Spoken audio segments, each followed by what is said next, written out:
Luc, donc, chapitre 15, et nous lisons à partir du verset 11. Luc 15, verset 11. Jésus dit encore, un homme avait 2 fils. Le plus jeune dit à son père, « Mon père, donne-moi la part de bien qui doit me revenir. » Et le père leur partagea son bien. Peu de jours après, le plus jeune fils, ayant tout ramassé, partit pour un pays éloigné où il dissipa son bien en vivant dans la débauche. Et lorsqu'il eut tout dépensé, une grande famine survint dans ce pays et il commença à se trouver dans le besoin. Il alla se mettre au service d'un des habitants du pays qui l'envoya dans ses champs pour garder les pourceaux. Il aurait bien voulu se rassasier de la nourriture que mangeaient les pourceaux, mais personne ne lui en donnait. Étant rentré en lui-même, il dit « Combien de serviteurs chez mon père ont du pain en abondance, et moi ici je meurs de faim. Je me lèverai et j'irai vers mon père, et je lui dirai « Mon père, j'ai péché contre le ciel et contre toi. Je ne suis plus digne d'être appelé ton fils. Traite-moi comme l'un de tes serviteurs. » Et il se leva et il alla vers son père. Comme il était encore loin, son père le vit et fut ému de compassion. Il courut se jeter à son cou et l'embrassa. Et le fils lui dit, « Mon père, j'ai péché contre le ciel et contre toi. Je ne suis plus digne d'être appelé ton serviteur. » Mais le père dit à ses serviteurs, « Apportez vite la plus belle robe et l'en revêtez. Mettez-lui un anneau au doigt et des souliers aux pieds. Amenez le veau gras et tuons-le. » Tuez-le, le veau gras. Mangeons et réjouissons-nous, car mon fils que voici était mort, et il est revenu à la vie, il était perdu, et il est retrouvé. Et ils commencèrent à se réjouir. Or, le fils aîné était dans les champs. Et lorsqu'il revint et approcha de la maison, il entendit la musique et les danses. Il appela un des serviteurs et lui demanda ce que c'était. Et le serviteur lui dit, « Ton frère est de retour, et ton père a tué le veau gras parce qu'il l'a trouvé en bonne santé. » Il se mit en colère et ne voulut pas entrer. Son père sortit et le pria d'entrer. Mais il répondit à son père, « Voici, il y a tant d'années que je te sers, sans avoir jamais transgressé tes ordres, et jamais tu ne m'as donné un chevreau pour que je me réjouisse avec mes amis. Et quand ton fils est arrivé, celui qui a mangé ton bien avec des prostituées, c'est pour lui que tu as tué le veau gras. » « Mon enfant, lui dit le père, tu es toujours avec moi, et tout ce que j'ai est à toi. Il fallait bien s'égayer et se réjouir parce que ton frère, que voici, était mort et qu'il est revenu à la vie parce qu'il était perdu et qu'il est retrouvé. » Jusque-là, notre lecture, si vous le voulez bien, pour ce matin. Le titre que je vous propose, ou des titres que je pourrais proposer, « Pourquoi nos échecs ?» Parce que dans ce texte, il est question d'échecs. Pourquoi l'échec de ce jeune garçon? Et pourquoi les échecs dans nos vies? Ou pourquoi tant d'échecs dans le monde? La parole de Dieu donne des réponses à ces questions. Ou aussi nous enseigne pour éviter les échecs. Parce qu'il vaut mieux prévenir que guérir. Et c'est pourquoi tous nous devons être attentifs. Et moi avec vous le premier, bien sûr. Ou encore un autre titre, de l'échec au pardon. Parce que ça aussi, c'est l'évangile. De l'échec au pardon. Le texte que nous avons lu, la parabole, est vieille de 2000 ans. Vous vous rendez compte? 2000 ans. Il n'y a aucun texte de l'Antiquité qui reste aussi moderne. Partout dans le monde. Sauf ces textes de l'Écriture. Entre autres, la parabole du fils prodigue, comme on l'a appelé généralement. C'est un de mes textes préférés dans la Bible, cette parabole du fils prodigue. Je la connais presque par cœur, mais je ne suis pas lancé ce matin parce que déjà avec un peu le stress, boum, ça pourrait caler. Mais c'est des paroles qui nourrissent ma foi aussi.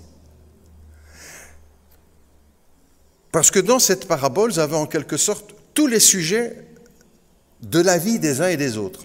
C'est pour ça que je disais que le texte reste tellement moderne, avec 2000 ans d'âge.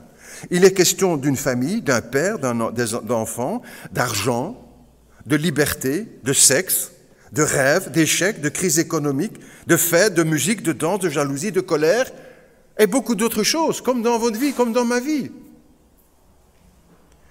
Et puis, elle aborde les grandes vérités de l'Évangile aussi, cette parabole. L'amour de Dieu, l'orgueil des hommes, la volonté d'indépendance, le péché, la repentance, la conversion, l'humiliation, le pardon et la joie. Et d'autres choses encore. En quelque sorte aussi, on peut le dire, nous y sommes tous dans cette parabole.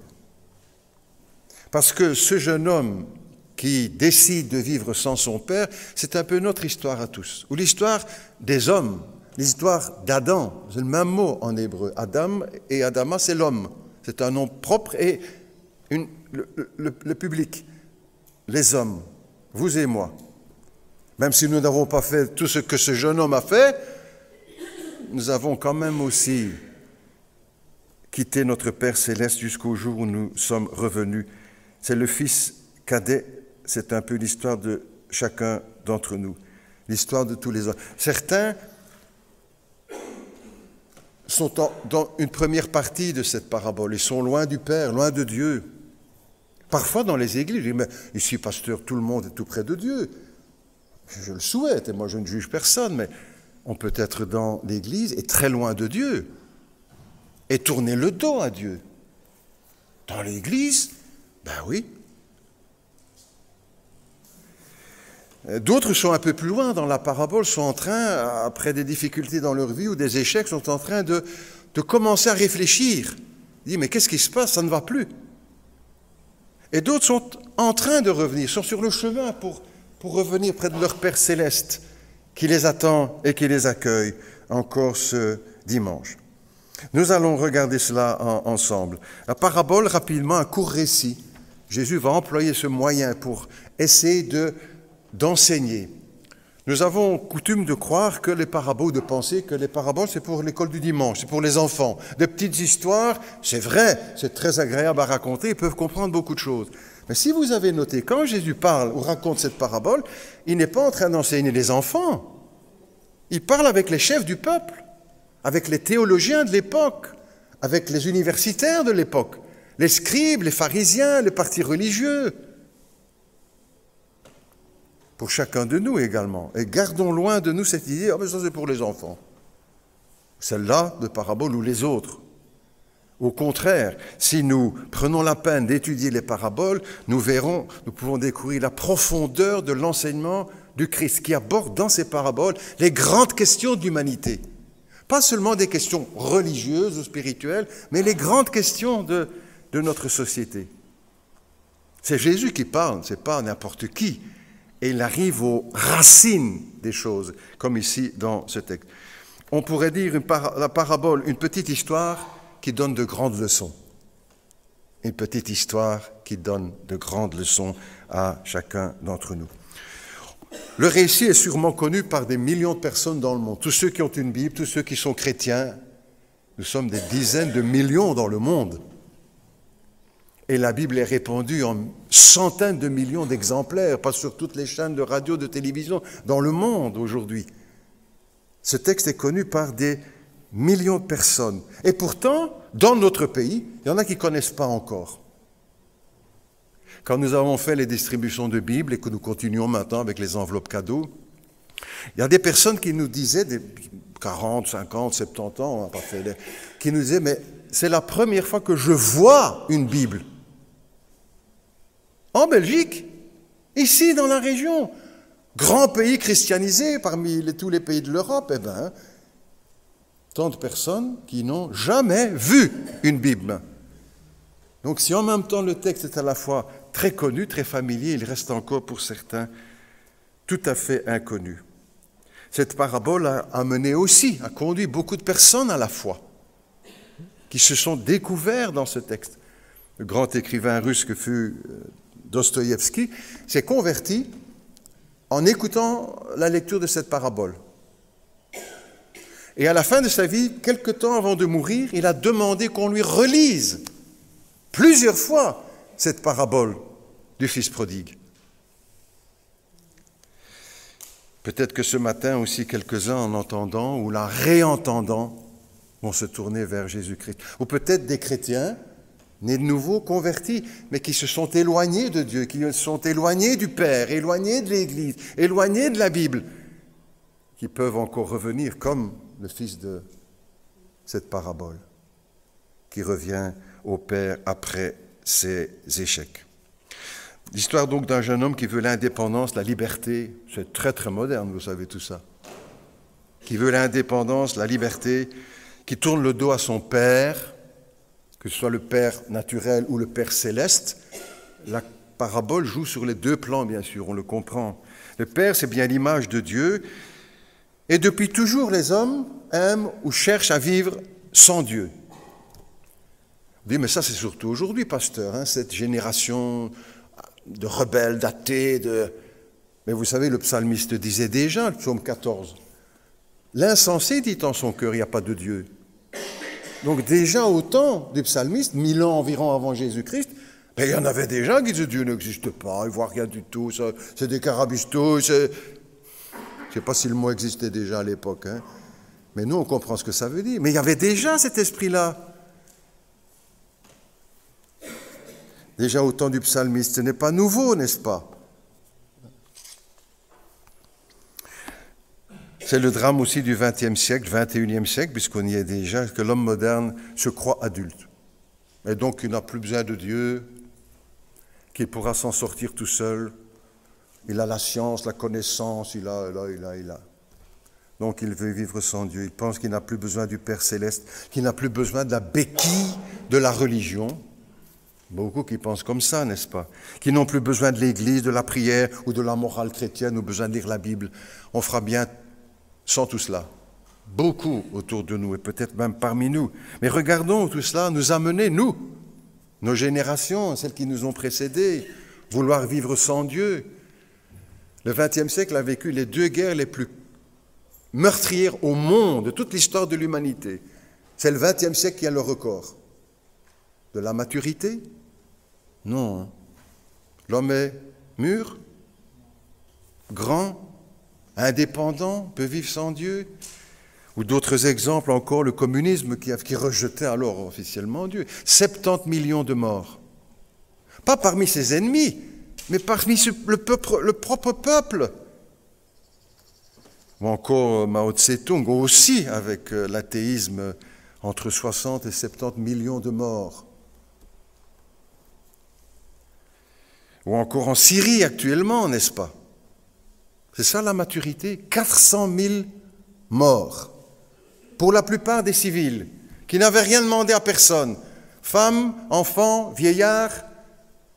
C'est ça la maturité, c'est ça l'homme adulte du XXe siècle qui n'a plus besoin de Dieu, qui peut s'en sortir tout seul. La menace nucléaire, n'est-ce pas, qui se déploie avec tellement d'inquiétude. On pourrait faire exploser une dizaine de fois toute la planète aujourd'hui avec les réserves en bombes atomiques. Le tiers de la planète aussi agonise, meurt de faim. Et à cause des famines, bien sûr, et dans les pays occidentaux, nous croulons sous l'abondance. Et on gaspille des millions de tonnes de nourriture. C'est ça la maturité de l'homme adulte qui peut vivre sans Dieu, qui va s'en sortir tout seul, qui est assez grand pour choisir et prendre les bonnes décisions. On peut multiplier les exemples, n'est-ce pas, avec les armes chimiques maintenant qui tuent en silence femmes, enfants, vieillards. Il faut des milliards pour les fabriquer et il faut des milliards pour les détruire.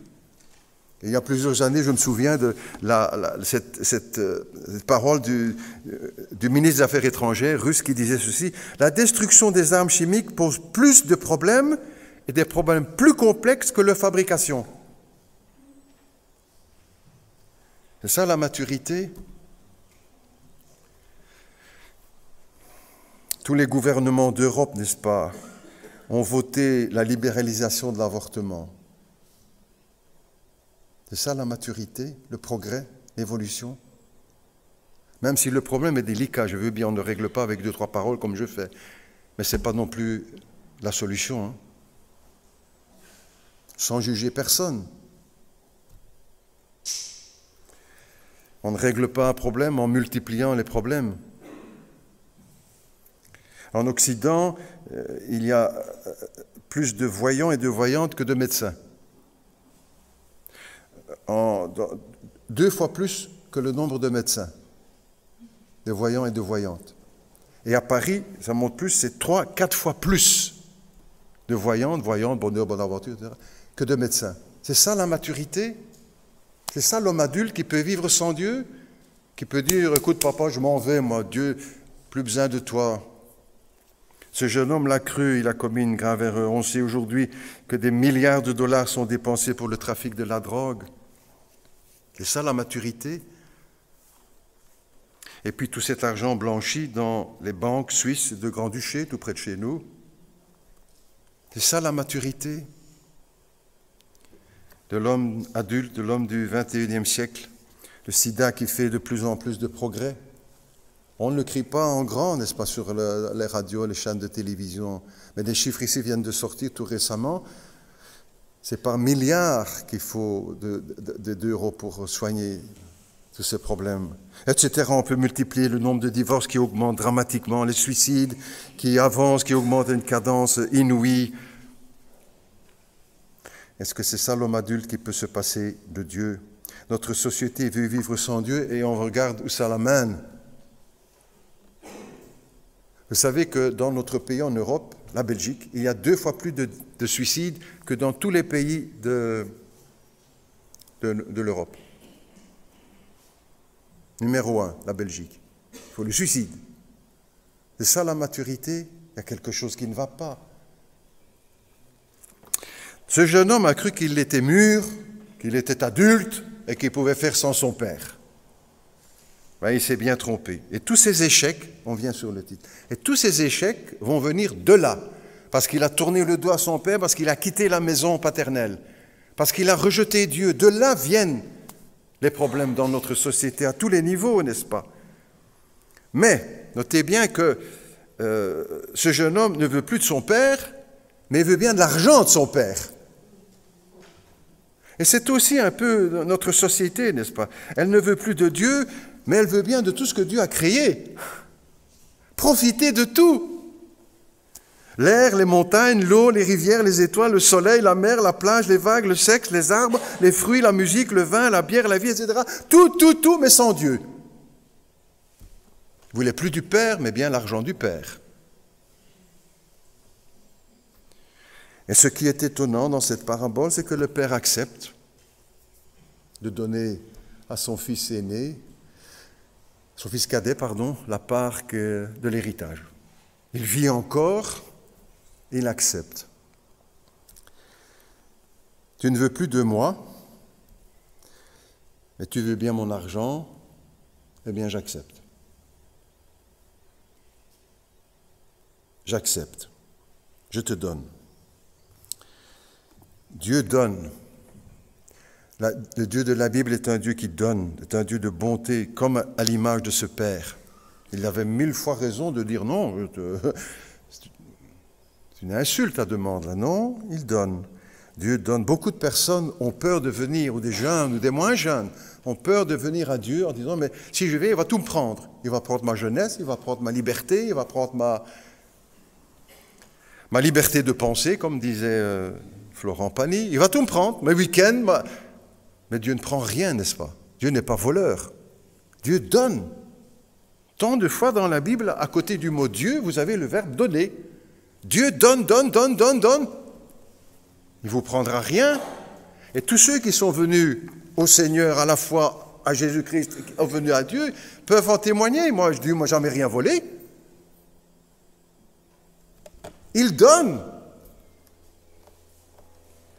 Il donne la vie, il donne le pardon, il donne l'amour, il donne son Fils, il donne le ciel, il donne la vie éternelle. Nous avons chanté tout à l'heure, Jean 3,16, Dieu a tant aimé le monde qu'il a donné. Et tant de fois, ce verbe se retrouve avec Dieu comme sujet. Le Fils cadet veut la liberté et le Père lui donne. Dieu nous laisse libres de nos choix. Dieu ne nous a jamais enchaînés, ou il n'a jamais enchaîné personne à un banc d'église. Dieu ne nous oblige pas de l'aimer, de lui obéir, de le prier. Il ne nous oblige pas d'aller à l'église, de faire le bien, de lire la Bible. Il nous laisse libres. Il ne veut pas faire de nous des robots. Il aurait pu nous créer comme des robots. Aujourd'hui, c'est très à la mode, on entend parler partout de cela, de l'intelligence artificielle. Ces fameux robots qui vont tout faire comme les hommes. Mieux que les hommes, même, et qui pourraient même un jour diriger le monde. Bon, c'est très à la mode. Des robots qui obéissent et qui font exactement ce pourquoi ils ont été programmés. Mais Dieu n'a pas voulu nous créer comme ça, ni te créer comme ça. Il nous a créés libres. Libres. Libres d'aller où nous voulons, de dire ce que nous voulons, de regarder ce que nous voulons, de choisir ce que nous voulons, de rejeter ce que nous ne voulons pas. Libres. On pourrait dire que c'est probablement le plus beau cadeau que Dieu ait fait à l'homme, la liberté, mais aussi le cadeau le plus dangereux. Mais aussi le cadeau le plus dangereux. Parce qu'alors nous sommes responsables de ce que nous faisons. Si on est télécommandé, on peut dire c'est le programmateur, mais ici pas. Le plus beau cadeau, le plus dangereux. Mais pourquoi? Parce que quand l'homme est libre, 9 fois sur 10, il choisit de faire le mal. Tu exagères, pasteur? Chacun peut apprécier et dire, mais... Et puis, ouvrir les yeux, les oreilles, lire la presse, entendre la radio, etc. On regarde autour de nous, n'est-ce pas? Et on y voit le mal partout, partout, partout. Oui, mais ça, c'est les pasteurs qui parlent comme ça. Ben non. Dans la rue, regarde autour de toi, dans ta famille, en ouvrant le journal, en écoutant la radio, en regardant la télévision. Jean d'Ormesson, grand écrivain, Académie française, etc., a dit un jour, a écrit ceci dans un de ses livres, j'aimais bien, je crois que j'ai presque lu tous les livres de Jean d'Ormesson. Il n'était pas vraiment chrétien, il se rattachait quand même un petit peu à Dieu, mais c'était tellement flou et vague. Mais bref, il a écrit ceci, entre autres, le moteur de l'histoire, c'est le mal. Le moteur de l'histoire, c'est le mal. 9 fois sur 10, quand l'homme est libre, fait le mal. Ah, il a fait des belles choses, c'est vrai, de très belles réalisations. Et puis, dans l'utilisation de ces chefs-d'œuvre, il l'utilise de travers. Regarde aujourd'hui ces magnifiques appareils de smartphones, etc., etc. Pourvenu, c'est devenu un poison pour la société. Même les incrédules, les incroyants se disent c'est une honte tout ce qu'on lit sur ces réseaux sociaux. De la boue. Hein, le jeune est libre, ou le moins jeune, parce que... Et il écrit quoi? Et il montre quoi? Ça devient un fléau, n'est-ce pas, dans notre société. Une magnifique réalisation technique et une utilisation déplorable. Pour le mal. Et il faut dire aussi que cette présentation des choses n'est pas populaire, n'est-ce pas? Ici, on passe, mais vous dites la même chose à l'extérieur ou sur un plateau de télévision, vous vous faites éjecter. Surtout pas dire ces choses-là. Tout va bien, on maîtrise, on contrôle. Et si ce n'est pas aujourd'hui, demain on va contrôler. Attends, tu vas voir. Pourquoi Dieu permet-il? Souvent la question vient et on nous... Non, mais pourquoi Dieu permet-il ceci et cela et encore cela? Mais parce que Dieu nous a créés libres et qu'il respecte notre liberté. Certains aimeraient que Dieu intervienne, mais beaucoup plus encore ne veulent pas que Dieu intervienne. Tu aurais voulu, on peut dire, parce que c'est pas... aurais voulu que Dieu empêche les Américains de bombarder le Vietnam. Tu aurais voulu que Dieu empêche les Russes d'entrer en Ukraine. Tu aurais voulu que Dieu arrête les trafiquants de drogue.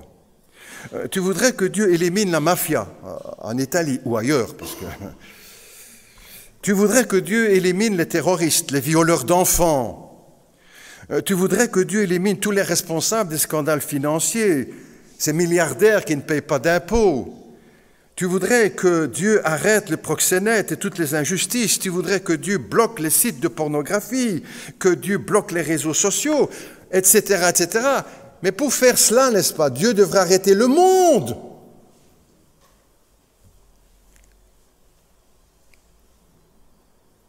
Tous les hommes.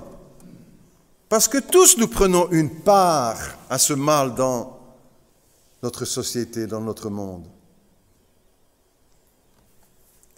Pour mettre fin au mal dans le monde, Dieu devrait arrêter le monde entier. Et la Bible dit qu'un jour, il le fera. Ça, c'est ce que la Bible annonce. Qu'un jour, Dieu dira « stop ».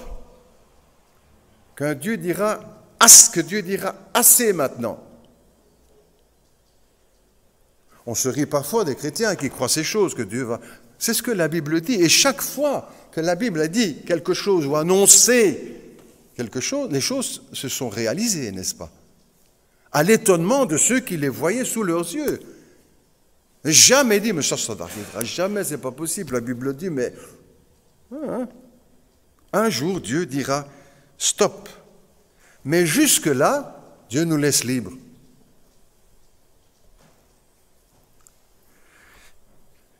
La liberté de choix, parce que Dieu veut aussi que pendant ces temps de grâce, plusieurs puissent se tourner vers lui et être sauvés. C'est ce que la Bible dit aussi, que Dieu prend patience, ne voulant qu'aucun périsse, mais que tous parviennent au salut et à la connaissance de la vérité. Ce jeune homme quitte son père et il va partir avec l'argent du père. Et que fait-il? Que fait-il quand il a quitté le père? C'est son frère qui a bien compris ce qui s'est passé, n'est-ce pas? Il va vivre dans la débauche et il va faire le mal. Et que fait l'homme quand il rejette Dieu? Même chose, comme je viens de dire, le mal. Pasteur, tu exagères. Vol, fraude, c'est que on lit, les mots qu'on entend le plus souvent aujourd'hui. Vol, fraude, faux, usage de faux, détournement de fonds, blanchiment, drogue, viol, meurtre, porno, prison remplie, tribunaux débordés, trop peu de policiers. Oui, quand les hommes sont libres, ils choisissent de faire le mal, tous, et nous faisons partie du lot. On sait le reconnaître pour les autres, on dit « Oh, il n'aurait pas dû faire ça », mais nous aussi, n'est-ce pas, si nous sommes honnêtes avec nous-mêmes. Même si nous n'avons pas, comme on dit la formule, ni tué, ni volé, etc. On a quand même fait beaucoup d'autres choses, parfois encore dont nous avons honte.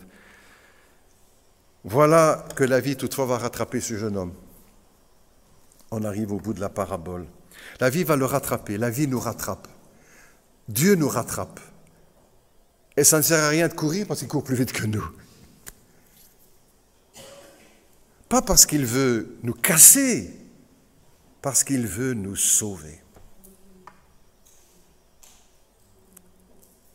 Parce qu'il veut nous sauver, parce qu'il veut nous pardonner, parce qu'il veut nous bénir.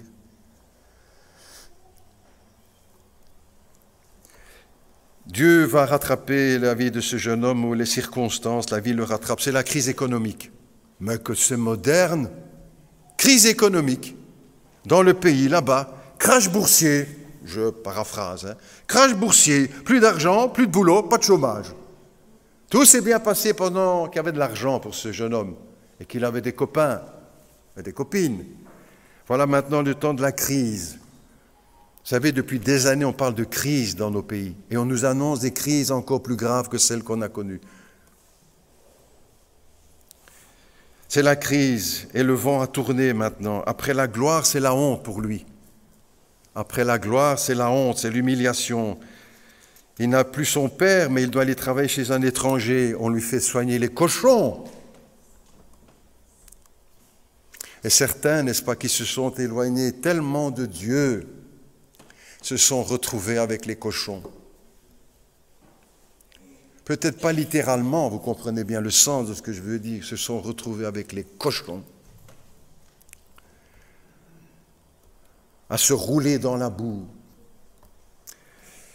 Ils ont cru ce jeune homme a cru qu'il allait gagner le monde en quittant son père, et c'est le contraire. Beaucoup de personnes pensent ainsi qu'ils ont tout à gagner à vivre sans Dieu. C'est le contraire, ils sont perdants. Gloire à Dieu pour tous ceux qui l'ont compris, comme il est amer de se détourner de Dieu et de rejeter Jésus-Christ. De vivre sans Dieu nous conduit à l'échec. Si vous aviez dit ça au jeune homme de la parabole, dans la première partie, quand il est avec l'argent de son père, avec les prostituées, avec ses copains, etc., que tout marche bien, il se céderait, cause toujours, pasteur. Et peut-être qu'il y en a parmi nous qui sont dans cet état de la parabole, tout marche sur des roulettes, sans Dieu. Pendant un temps. Et puis les choses se gâtent. Parfois très vite, parfois ça prend du temps. Les choses se gâtent. Il est amer de se détourner de Dieu et de rejeter le Christ. Vivre sans Dieu doit nous conduire à l'échec, à la catastrophe. Et si cela va jusqu'au bout de la vie, à l'enfer. Au milieu des cochons, face à l'échec, il va réfléchir, le jeune homme. Le texte dit, rentrer en lui-même. C'est réfléchir. Il va faire le point, il va faire le bilan de sa vie. Il est tout jeune encore. Hein? Il fait le bilan de sa vie. 0, 0, 0,0. Raté. Je suis avec les cochons, eux on leur donne à manger, moi je n'ai pas à manger. Il va réfléchir. Première chose, c'est que la Bible nous dit, béni soit Dieu pour lorsque quelqu'un s'arrête et réfléchit. Je me souviens, le pasteur Tom Dougnaud, je mentionnais souvent, je me souviens qu'il avait dit une fois dans ses prédications, il avait lu ça dans un rapport, 5 personnes dans le monde, 5 personnes, des gens réfléchissent. 5 autres pourcents pensent qu'ils réfléchissent. Et 90% des gens préféreraient mourir que de réfléchir. Et notre société fonctionne un peu comme ça, n'est-ce pas? On nous étourdit pour nous empêcher de réfléchir. On nous assomme avec des bêtises pour nous empêcher de réfléchir à l'essentiel. Les pasteurs, faites une critique de la société bien sévère.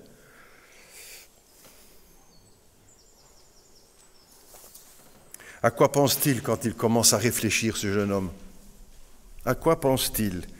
Aux nuits chaudes qu'il a passées dans le lit des prostituées? Aux beuveries avec ses copains? À quoi pense-t-il? Aux bonnes cuites qu'il s'est payées dans les bars de... Non. À quoi pense-t-il quand il commence à réfléchir à l'amour de son Père? À l'amour de son Père. Il pense qu'il a tout gagné avec l'argent. Il n'a pas vu où était l'essentiel, l'amour de son Père. Maintenant qu'il commence à réfléchir, l'amour de son Père, l'amour de Dieu. La Bible nous dit que Dieu est amour, que l'amour de Dieu a été manifesté. Nous avons chanté « Dieu a tant aimé le monde ». Le verbe « donner » s'accompagne très souvent avec le mot « Dieu », mais aussi le verbe « aimer ». Dieu aime. L'amour de Dieu nous presse, écrit l'apôtre Paul. Il va réfléchir. Ensuite, deuxièmement, il va choisir. La vie, elle est faite de choix, de décisions. La revue de l'association Billy Graham a pour titre « Décision ». Et à chacune de ces rencontres, il appelait à une décision, un choix. On ne naît pas chrétien, on le devient, on choisit, on prend une décision. Il va réfléchir et puis il va choisir. Parce que parfois, certains réfléchissent toute leur vie. Je pense, j'avais entendu à l'époque, l'ancien président de France, François Mitterrand, était invité, il était malade, on savait qu'il allait mourir quelque temps après. Et il disait devant les journalistes, là, au sujet de ces questions de foi, il parlait beaucoup de la foi, de Christ et tout ça. Et il disait cette phrase, « Je n'ai pas encore tranché ». Il allait mourir. Il n'avait pas encore choisi. Réfléchir toute la vie. Mais il faut décider. Il faut choisir, c'est ce que ce jeune homme a fait. Il faut choisir entre Dieu et entre Christ et le monde. Il faut choisir entre Christ et le péché. Il faut choisir entre Christ et Satan. Il faut choisir entre la vérité et le mensonge. Il faut choisir entre le bien et le mal. Jésus a dit qu'il y a deux chemins. Un chemin large qui conduit à la perdition, un chemin étroit. Il y a deux portes, larges et étroites. Et Jésus a dit, on ne peut pas servir deux maîtres. Il faut choisir l'un ou l'autre. C'est Dieu ou l'argent. Mammon.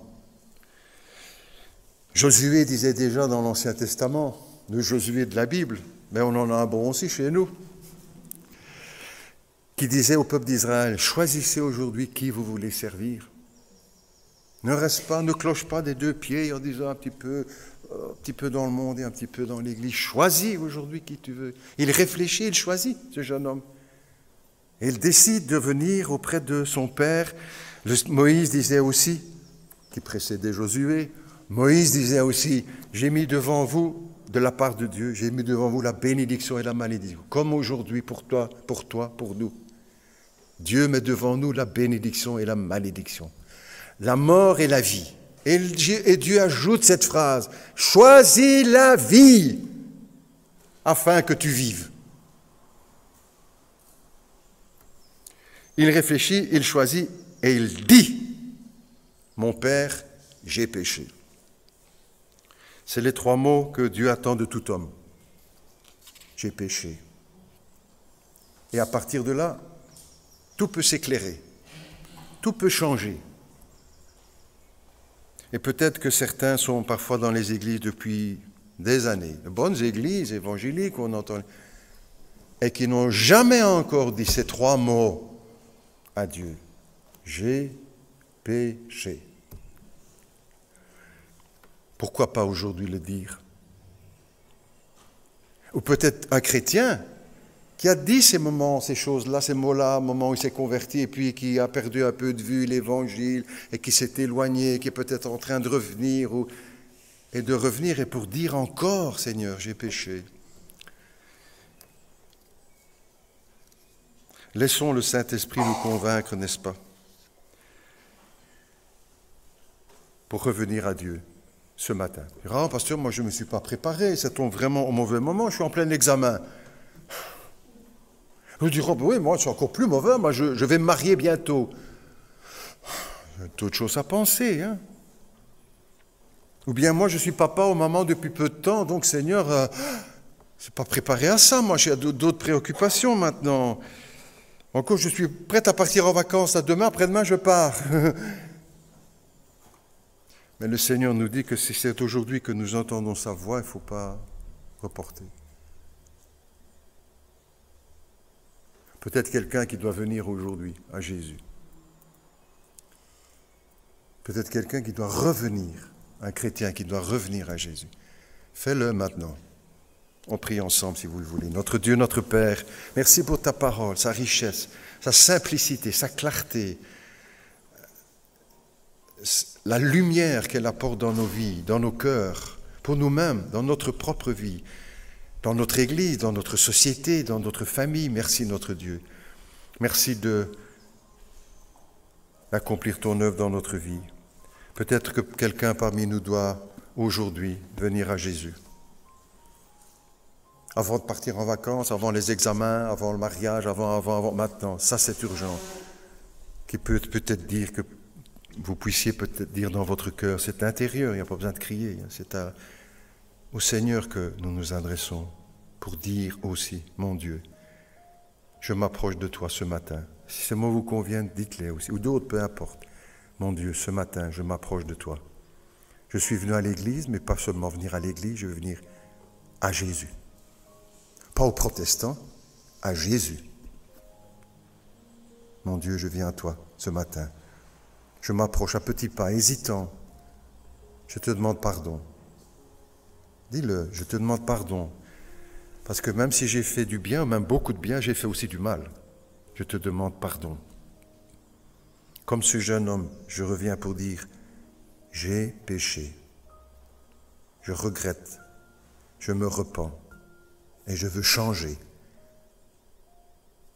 Je crois en Jésus. Je lui fais confiance. Ah, j'ai toujours entendu parler de Jésus, mais aujourd'hui, je choisis. Je crois en Jésus, je lui confie ma vie. Je crois qu'il est mort à la croix. Dis-le, je crois que tu es mort à la croix pour mes péchés, que tu es ressuscité, que tu es vivant, le Fils de Dieu. Je crois, Seigneur, même si je ne sais pas tout expliquer. Je ne veux pas résister ce matin. Je viens. Et j'accueille le Seigneur Jésus dans ma vie. Mon Sauveur. Pas le Sauveur seulement, mais mon Sauveur. Je lui ouvre mon cœur et ma vie aujourd'hui. Parce que c'est là que tu veux habiter et faire ta demeure, dans mon cœur. Tu n'habites pas dans les églises, dans les synagogues, dans les mosquées, tu habites dans le cœur de ceux qui t'accueillent. Ce matin, je t'accueille. Et peut-être qu'un chrétien aussi, né de nouveau, converti, s'est éloigné, fait des choses qu'il regrette, qu'il n'aurait pas dû faire en tant que chrétien. Il a tourné le dos à Dieu, à la parole de Dieu. Seigneur, tu peux aussi lui dire, mon Dieu, je reviens à toi ce matin. Je veux arrêter, changer de route. Je suis reparti sur la mauvaise route, je reviens. Je te demande pardon. Je reconnais que j'ai eu tort et aujourd'hui je reviens. Et chacun de nous aussi, qui que nous soyons, nous pouvons être assurés, comme le Père de la parabole, que Dieu nous reçoit. Non pas en venant avec des excuses, des circonstances atténuantes, mais avec ces mots.